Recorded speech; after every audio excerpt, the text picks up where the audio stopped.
Doing great.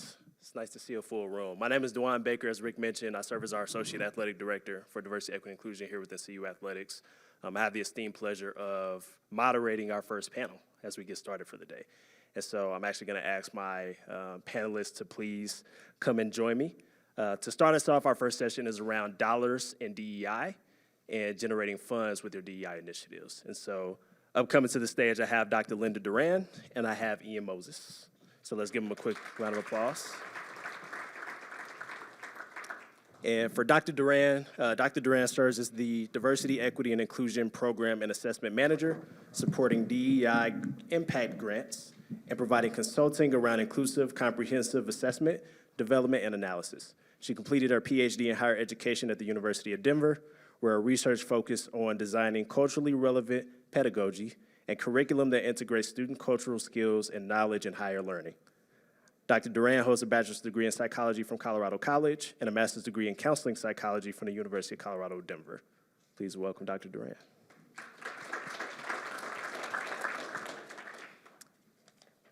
And next, we have Ian Moses. Ian currently serves as the head of diversity, equity, and inclusion at Learfield.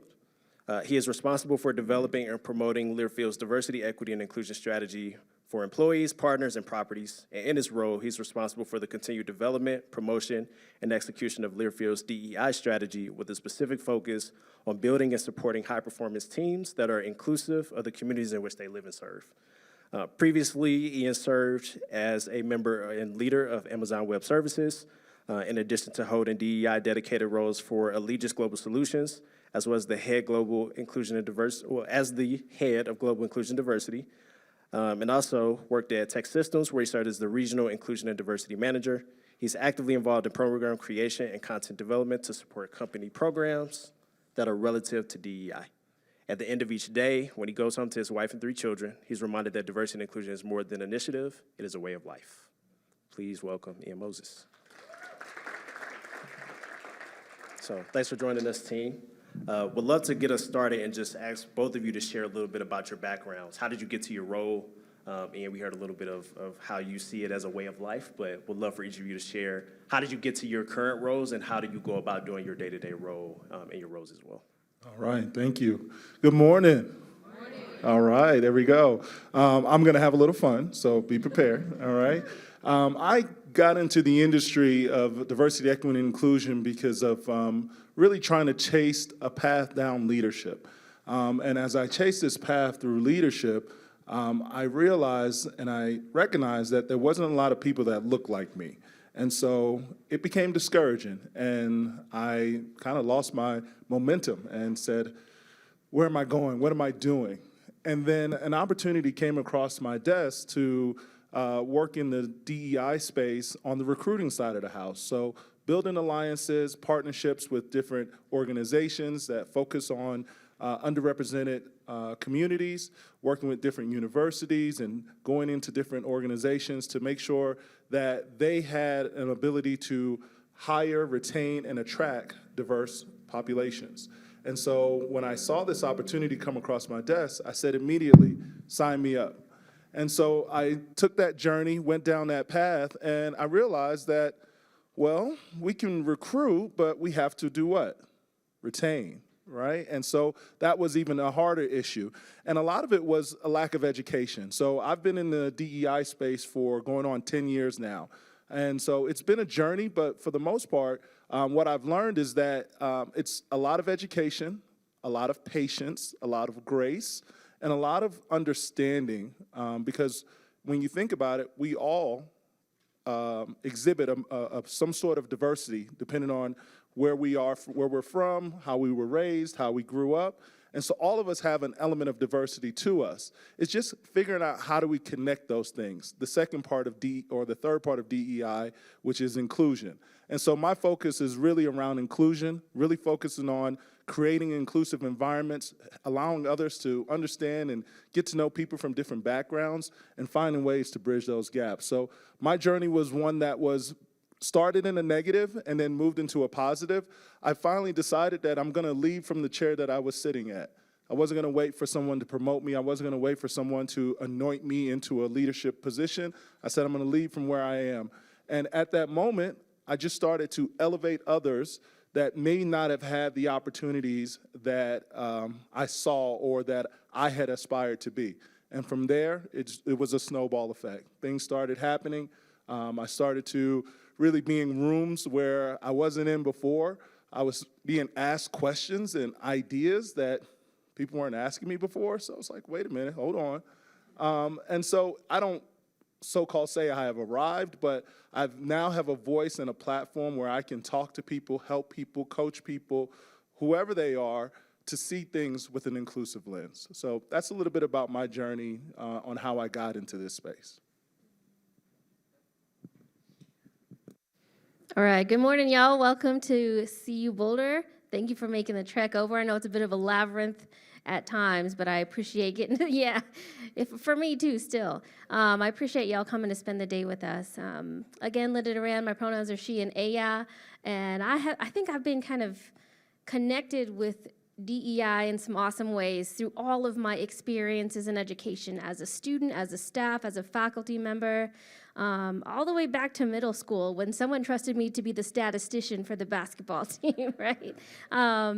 So that's it. I think an important part of my work in DEI is working with statistics, working with narratives, bringing together themes and assessment around impact. And you'll hear me talk a lot about that today. So for me, I think a big part of DEI work is not something I chose, right? It's something that I had to fight for at times, had to advocate for to ensure that spaces felt like inclusive for me, where I could see myself in them. And so higher ed needs that work, first of all, because historically it has been an exclusionary space, right? And so when I think about the importance of that connection, the DEI connection in terms of campus rec, in terms of sports, I think about who sees themselves in our initiatives and in our spaces, and who's self-selecting out based on something we could be doing differently, right? So in my time at CU Denver, right, that looks like making spaces accessible for folks where they have already excluded themselves because they didn't perceive that they could participate, right, in different things. And often, when we're trying to introduce change, we have to prove it. We have to prove that there's a need, especially with DEI, because some folks still need convincing, right? And so a lot of my work has revolved around bringing in meaningful research to show where we're missing the mark and where we are responsible as higher education institutions, as campus rec leaders, as athletic leaders, to really illustrate that we can't expect people to just show up and feel like they belong, right? We have to take the responsibility to change our systems, our structures, our policies in ways that invite folks that they can have an inclusive experience and that we can learn from them and some of their cultural nuances of approaching what we do. And so with that in mind, I think I really just appreciate that CU Boulder continues to embrace, right? Thanks to Duran Baker, right? I see you, Tony Price. The meaning that diversity, equity, and inclusion has in terms of all of our work collectively. So I had a question. I'm going to skip around, so I apologize. But based on the first thing that you both said, right, you talked really deeply about how this work can be extremely impactful and how it's more than just a feeling. It's a way of life, and it's how you go about things, right? And one of the things that Dr. Duran mentioned specifically is you work with data a lot and trying to convince people. In both of your work, what does capturing data look like? And how do you go about creating that narrative or really sharing with folks saying, hey, here's what the impact of this program or this initiative is? And how do you kind of craft that for individuals to see what the impact of the work is that you do? I like to use the word triangulate a lot. So it depends on who you're talking to, right? So you got to come prepared with multiple layers of proof.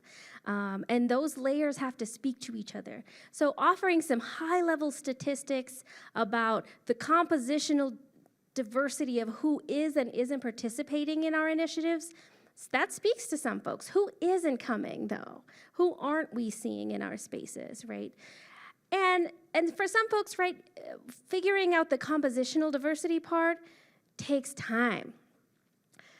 And then we can get stuck in compositional diversity, right? And so how do we also use data to illustrate the impact of the work we're doing, especially after we diversify, right, who we're able to serve, right? How are we, when we make a change, how are we measuring the impact of that change? And how are we responsible for either owning if it didn't work, right, or acknowledging what didn't work? But then looking for other pieces of evidence to help us understand the patterns we think we are seeing, right?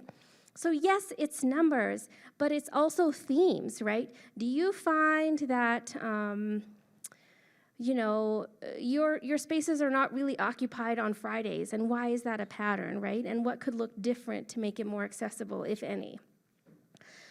And then there's the story part of it, right? Connecting the way of life, as Duran is explaining it, right, to those numbers, because we need to feel what these cold bar graphs are, right?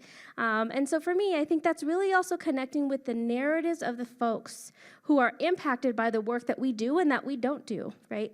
So even if you just center yourselves for a moment, think about some of the most awesome, inclusive, powerful experiences that you've had where you were engaging in a way that you felt powerful, right? And then in the context of campus rec, in the context of athletics, when and where has that and hasn't that happened for you, right?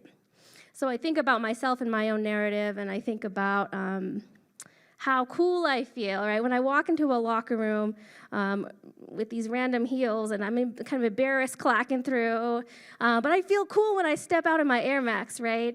I feel powerful. I've changed into somebody else, and I feel strong, and that something about that space has allowed me to feel like I could transform. I feel included.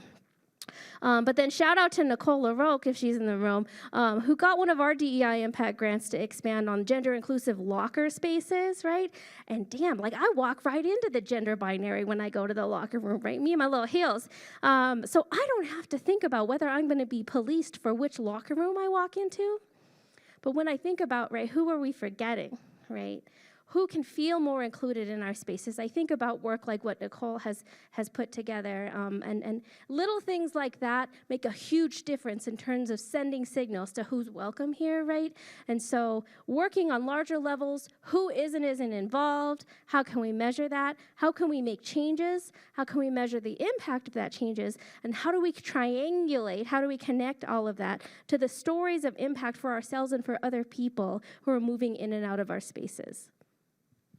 Yeah, the only thing I would add to that, more into the details of it, is what gets measured is what gets done.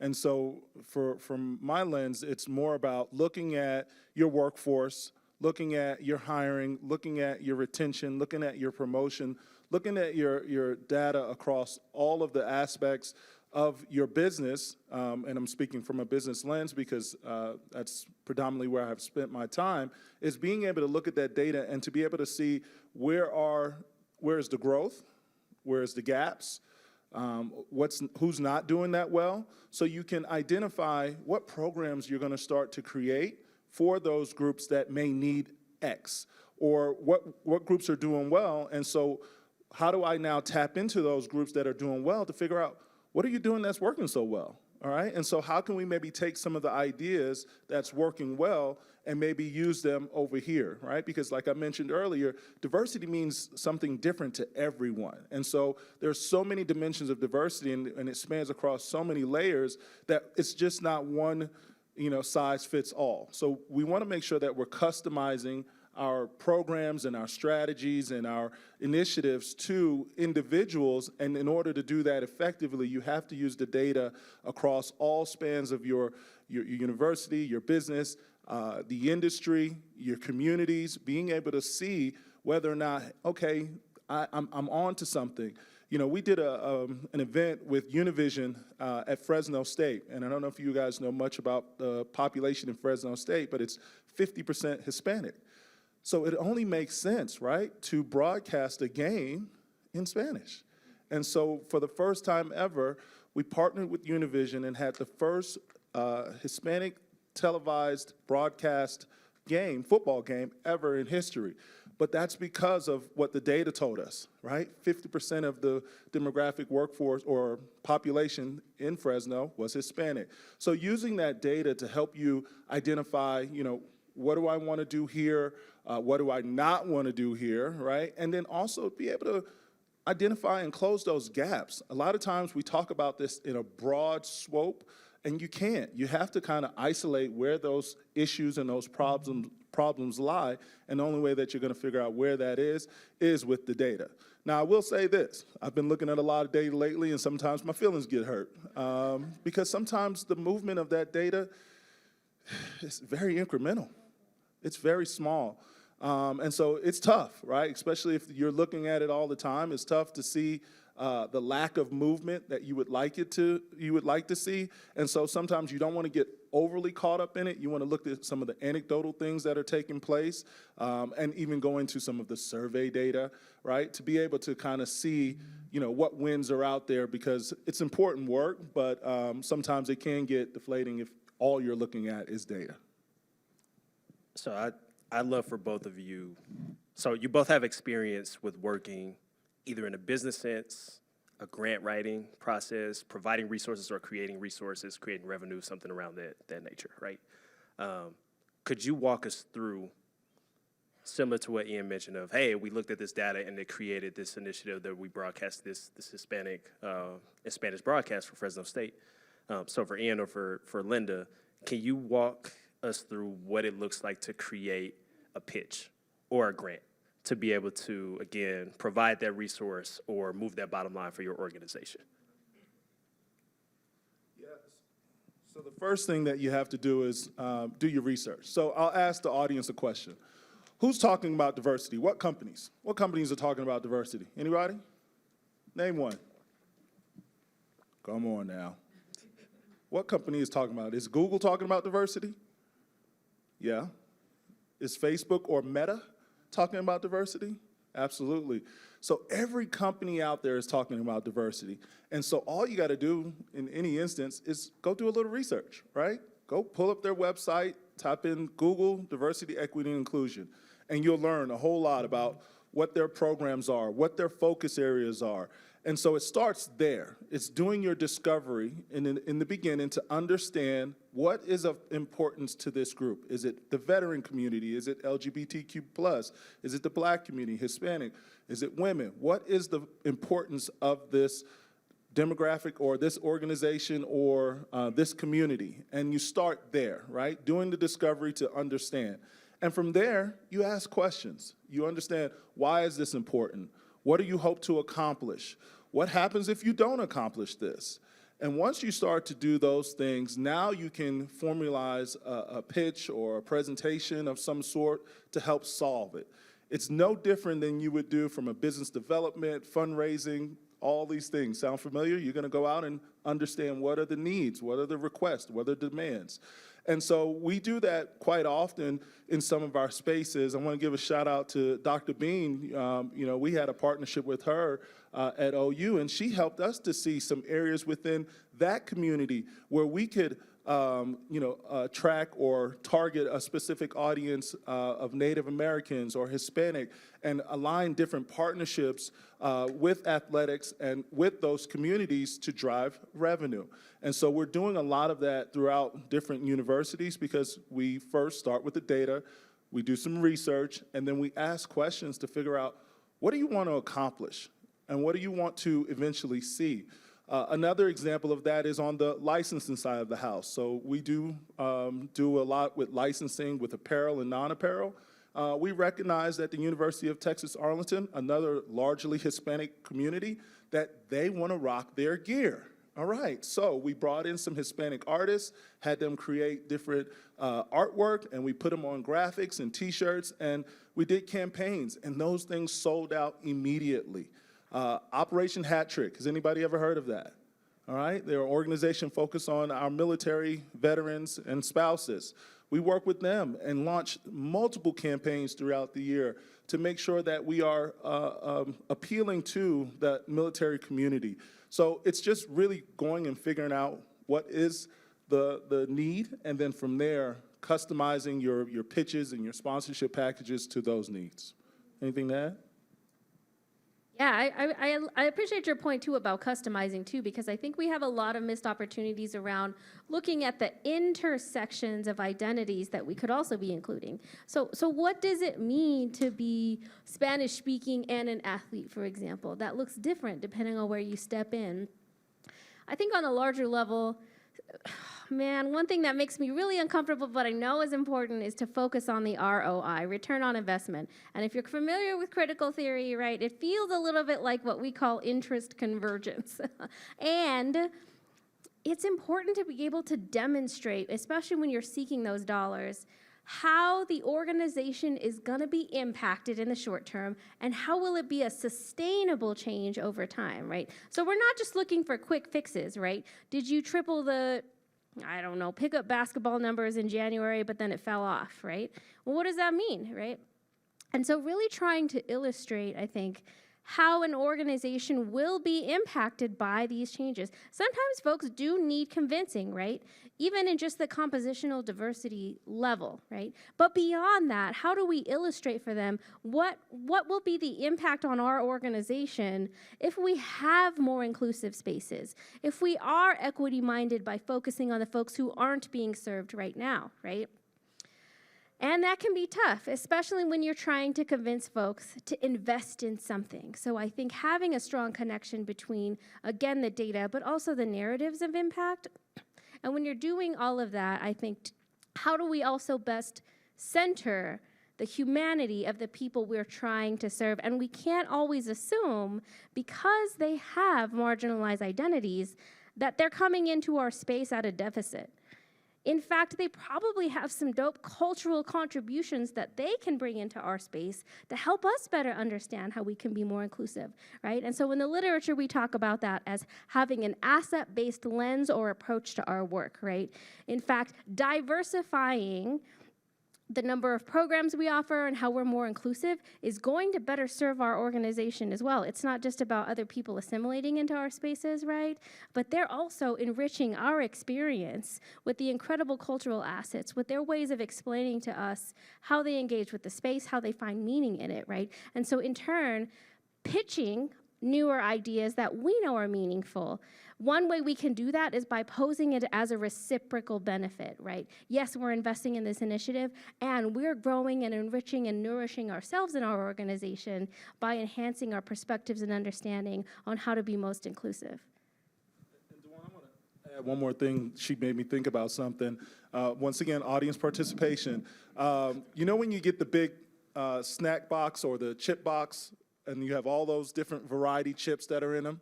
You guys know what I'm talking about? All right, come on now, make sure we got a pulse here. Usually, what do you go for first? What's your favorite? Cheetos. What's usually the last bag in the box? Lay's. The Lay's, right?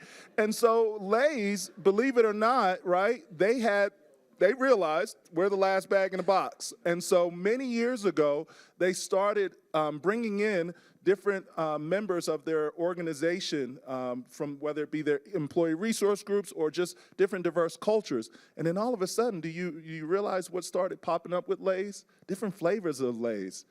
Caliente, right?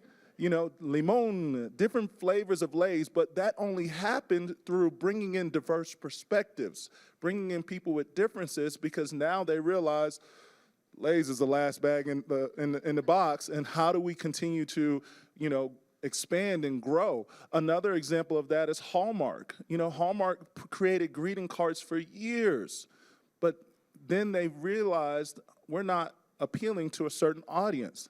And so then they launched the mahogany greeting card. Everybody familiar with that? They also realized that a lot of their anniversary cards were for husband and wife, right? And so they brought in their LGBTQ ERG, and they were able to customize greeting cards for that community. So like you mentioned, you have to bring in those different perspectives, those different ideas to continue to grow and increase, you know, the work that you're doing throughout your organization, which in turn drives business results. So sorry about that. Just add one more real quick. Thank you for this reminder too about the chips, because I get real heated about flavor.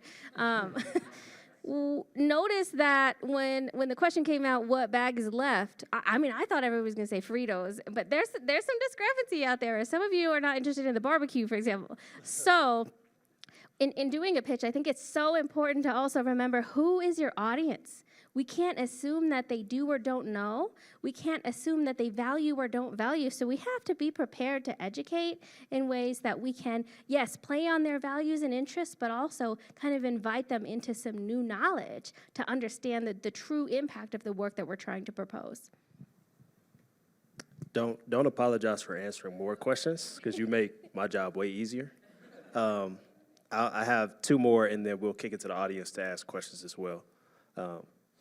I want to jump to you, Dr. Duran, and we haven't talked a lot about the impact grant, so I want to gracefully ask for the opportunity for you to share a little bit about CU Boulder's impact grants in your office in DEI, how they work, and what you hope to accomplish in creating those grants and giving those resources to the campus community.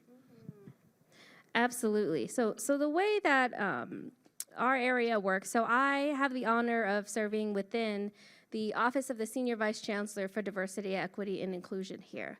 And our whole team is focused on capacity building for DEI initiatives at CU Boulder, right? And what we know from our collective experience in this work is we cannot just expect a small team of people to be stretched in 100 different ways on any given day, right?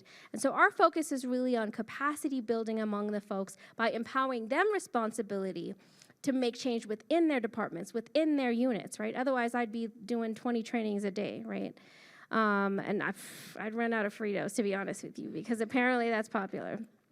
So the way the program is designed for our DEI impact grants is we have a pot of money that folks can apply for, and it's a seed grant. So if you're not familiar, what we do is we go ahead and for proposals that are funded, we're giving the seed money in the initial year for folks to kick off their initiative, right? And so they've pitched to us and to a team of reviewers how their work will have an impact and help us work towards our larger DEI goals for CU Boulder.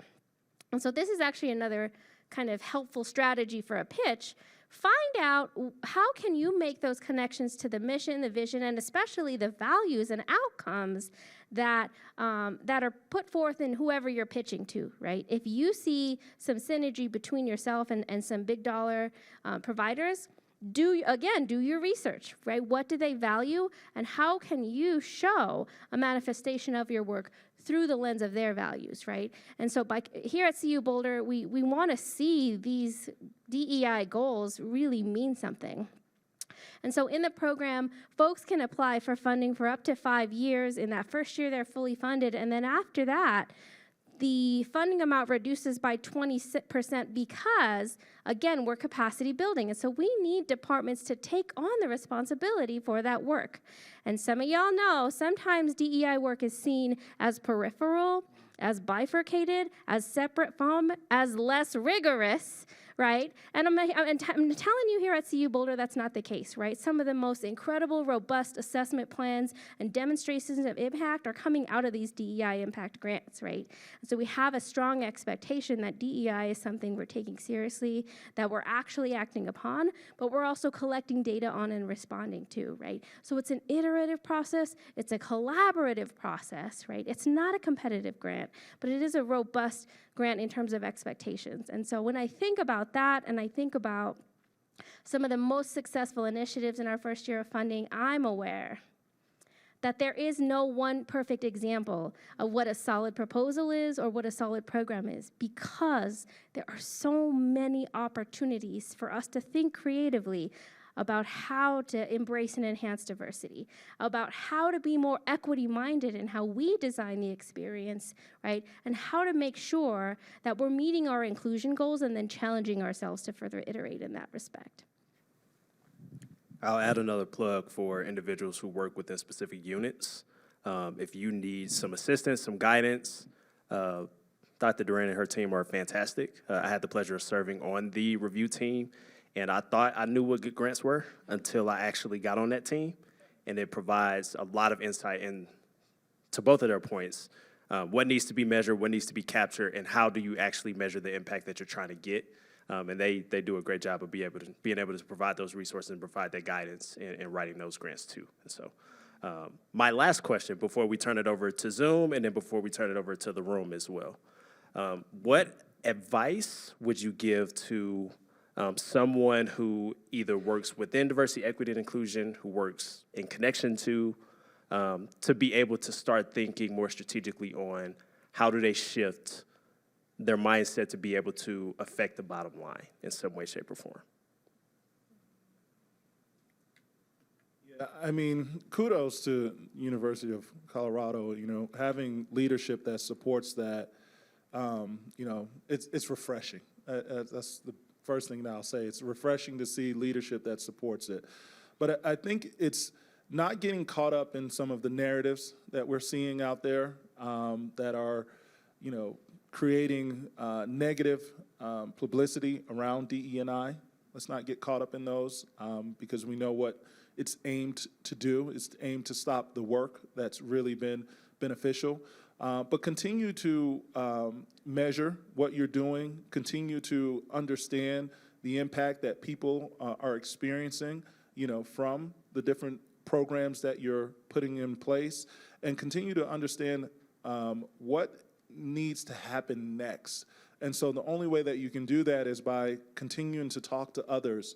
I do not operate in a vacuum. I continuously make sure that I'm talking to other leaders across different industries, different organizations, some that are on the consultant. Even if I'm not going to maybe use them, I will spend some time listening just to make sure that there's things that I'm not missing, because we all have blind spots. And so it's important to continue to educate yourself and understand more about what's happening, who's being impacted, and it helps you to create different ideas.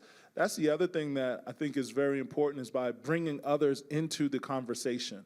You have to bring more people into the conversation. Sometimes people think that, well, there's too many cooks in the kitchen. All right, well, if you have someone who can organize that and manage and balance that, then all of those different ideas create an excellent pot of gumbo.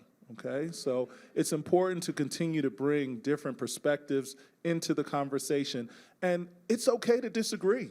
I had a meeting a couple weeks ago, and the team, we had a disagreement in that meeting, and some people got emotional and upset and heated. It's okay to disagree. And we have to be good with disagreement. It's how we manage those disagreements and how we manage the conversation. So I would definitely continue to promote that diversity of thought in your meetings, in your teams, in your organizations, so that you're bringing the best ideas. And even if we don't all come to the same agreement in the beginning, eventually we're going to come to the best idea, because we've really thought through all of the pros, the cons, some of the backlash. We've thought through all of the things that could possibly happen, because we didn't have one person say, I like that idea, and then everyone else said, I do too, and I do too, because everybody thought just like Ian Moses, right? When you have those differences in the room, now you're allowing for other people to bring their ideas and challenge what you may think is the best idea, and now you have to sit back and say, wait a minute, maybe I haven't thought about this completely. Maybe you have a point, and maybe I may need to think about this from a different lens, right? That's all this is. Everybody says you're so passionate about the work. I said, no, I've been trained. I've been trained to look at things with a different lens. And once you get that training from a different lens, it opens up your world to so many things that you could have never imagined. And now you start to operate as an inclusive leader, which all of us strive to be. Thanks, Ian. Yeah, I think, and for folks in the room, whether you have DEI in your title or you're just finding yourself doing the work because you feel compelled to, first let me express some love and validation to you, because there are going to be spaces where you get pushback, where you get resistance, right? Or where folks just don't see the value. So thank you for persisting, and there is a fatigue in this work, and I love and appreciate that you're willing to recommit to making a difference in the evolution of our work. So thank you. I often remind my students who are trickling in that the more you shine, the more people want to throw shade, right? So keep in mind that the hater behaviors and the hater attitudes are also signs of impact, right? You ruffle somebody's feathers today, right? Somebody might have been uncomfortable, right, with the fact that you push on gender inclusive language, right? The discomfort is also part of the process, to your point. The disagreements, right? And even if in the room you don't see an immediate change, you can trust that by disrupting, by challenging an idea, by stepping away from hegemony or sameness, that's still planting a seed and kind of messing with somebody's cognitive schemas, right? So even if in the moment you don't feel like you made a difference, you can trust that A, you've planted a seed for folks to think differently, but you may have also found a champion or another colleague in the room who's willing to go with you. And in that regard, think about when you could be the colleague in the room, right? When you see somebody introduce something different, how can you be the person to validate them in the room so that they don't feel like they're the only one trying to redirect us in terms of how we think, how we grow? So in terms of sustaining yourself, number one, thank you. I appreciate you. It's hard. There's a fatigue.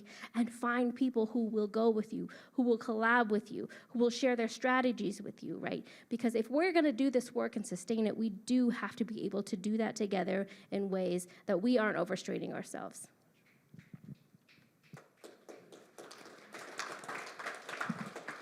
All right, that is all of the questions I have.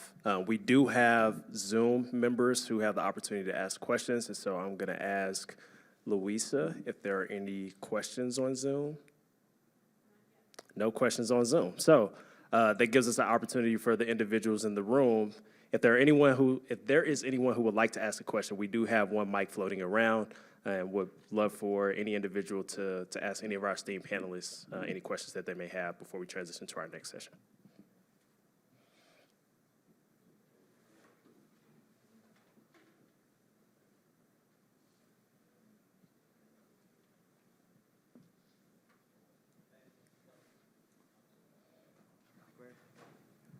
Good morning. Olivia Omega, thank you so much for coming. When I was a student and an athlete here, I had an internship at a branding firm, and they didn't have a job for me when I graduated. However, they got a client, Lay's potato chips, and suddenly needed a Black woman to help them sell more potato chips to Black moms and Hispanic moms. This was over 20 years ago, so right when Chili Limon came out. At the time, I'm young and I'm excited, and this is a great opportunity to work for a big brand, but in hindsight, they literally used me to sell high cholesterol, high sodium products to my people. So how do you define tokenism, and how do we avoid that in situations in corporate, at the university, athletics, et cetera? Thank you, first of all, for sharing your narrative, and thank you for naming tokenism as part of this. So that's where I really invite people to think beyond compositional diversity, right? What does it mean if our numbers look more diverse, right? And that's where I shift the conversation towards impact, right?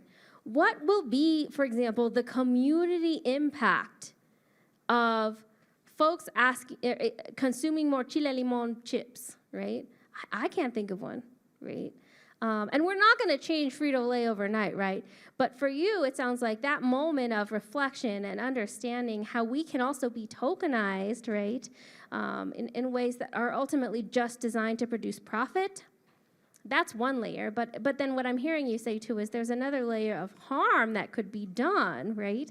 It can be on the surface seemingly meaningful. Yes, we want to diversify who's consuming these chips, but when we think about health and well-being, right, we're going in the other direction. So I think anytime you feel like that tokenism piece can be at play, that's when you can start asking those important questions about impact and for who and for how long and at what cost. Never allow anyone to interrupt your moral compass or your integrity for what you're doing, no matter what it is. Are companies trying to attract and identify more ethnically, more gender, more able-bodied people? Yes, they are. And so when that does happen, understand like it is an effort to increase the diversity representation that they're lacking within their organization. Now, when you see something is wrong, say something, right? Go in there and fix it and challenge it. And if they're not willing to listen, then maybe it's time for you to move into a different organization, or to consider some different paths of the way that you're going to get them to change or influence their behaviors to change. But never let anyone interrupt your moral compass. But do recognize that, yes, there is a strong need to diversify organizations. And so it's going to happen. Know that you deserve to be there, and there's a reason that you were put there. It just may not be as easy as you would like it to be. You may have to do a couple things outside of the box in order to influence or drive change. Does that help? Also, too, I want to name that tokenization can really compromise an intended impact, because you can't assume that because one person holds one identity, that they represent that whole experience of folks with that identity, right? Back to customization, right? So asking those questions about the why and the impact, and then find out what other voices need to be invited, right? Why do Hispanic moms not purchase these chips, right? They may have a whole purpose behind that. That could inform a whole new line of healthy snacks. I don't know. So thinking about that too, and then recognizing that pushing back and standing up and fighting could also come at a cost, right? Which is why I think working collaboratively is also so important. We need people to go with us when we push back sometimes, because otherwise we're always up and with our fists in the air and we're exhausted, right? That's where the fatigue comes from. So finding people to go with you to push back on those people, or to say, I can't be the one voice for this, right? I will be the first voice, but I know that we need to know more to understand how this community is impacted by what we hope to do.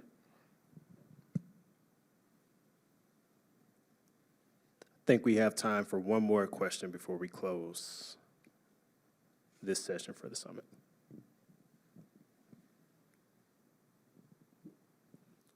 Shout out to Duran for including the Zoom members. Very good. That was inclusive. We try our best. We try our best. Well, we'll conclude our session then. If we could give a round of applause to Ian and Dr. Duran.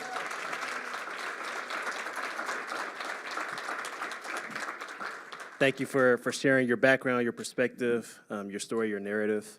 And we hope that you can stick along with us throughout the rest of the summit.